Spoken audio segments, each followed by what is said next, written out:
Days, it's just you and me. Right? Yeah, you're gonna be okay. Stop. Matter of fact, everything's not gonna be okay. She's always been lying to you. So what is you sit right here? You're lying. Not someone you can just push aside. Stop, please. Swan, you're okay. Just breathe. Breathe. You're okay.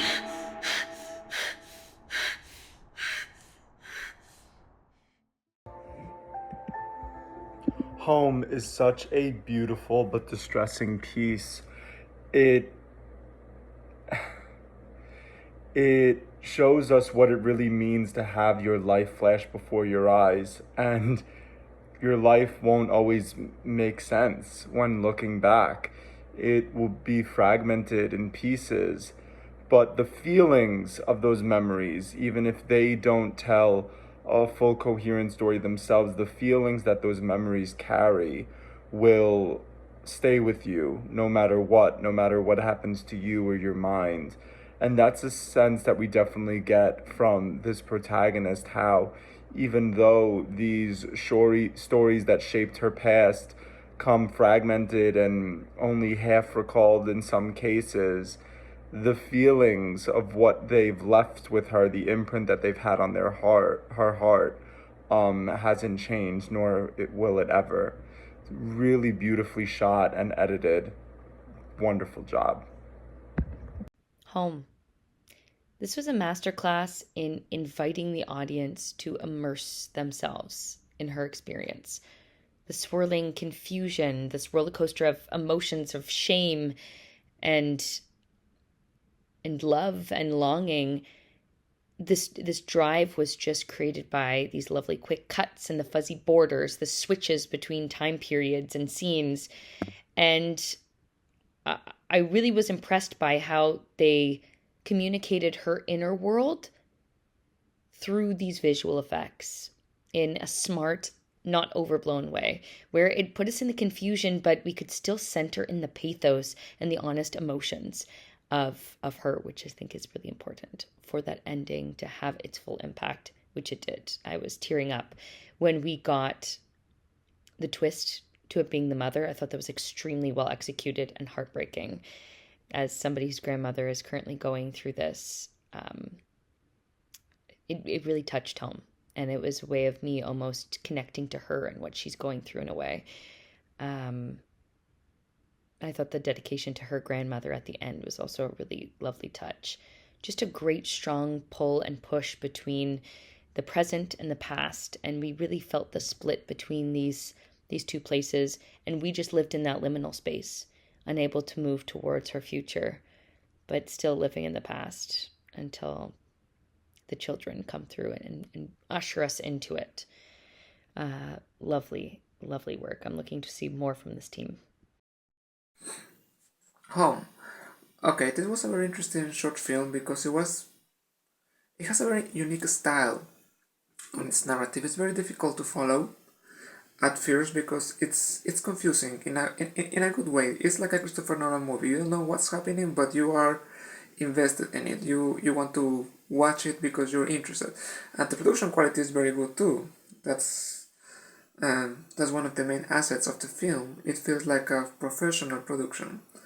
But what really shines in Home is how it explores the ways a person loses its mind.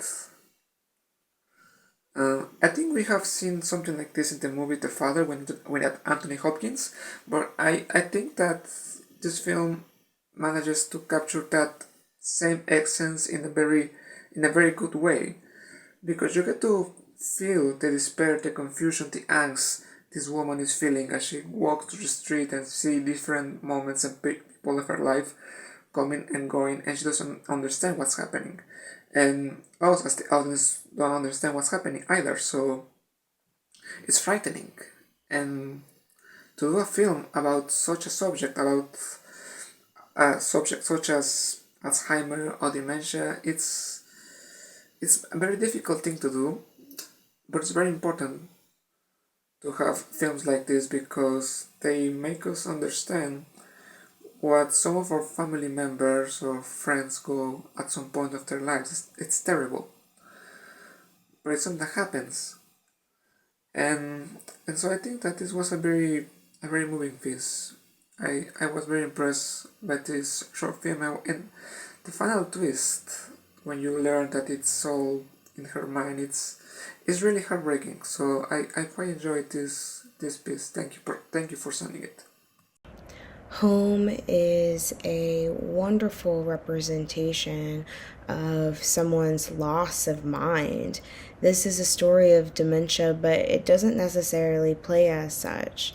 You get to see this character as they're going through their memories and having conversations with individuals that they've shared throughout time, but you can tell with the different ways of conversation that something's not right, that this might seem normal, but at the same time, there's just something off-putting that the audience receives in these reflections of little moments throughout time.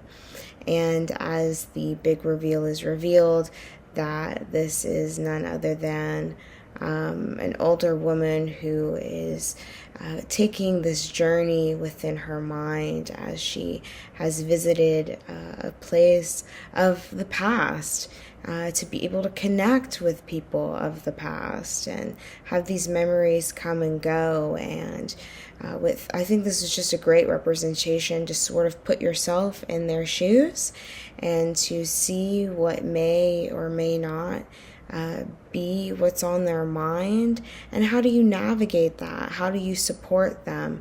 How do you take care of them?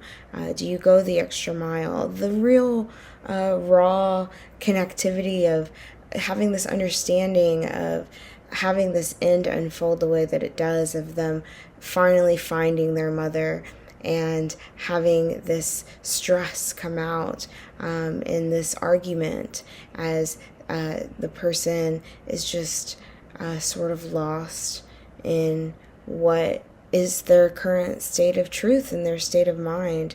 And so I think this is a beautiful way to be able to sort of showcase the experiences one might go through and the ones surrounding them, how they cope with that.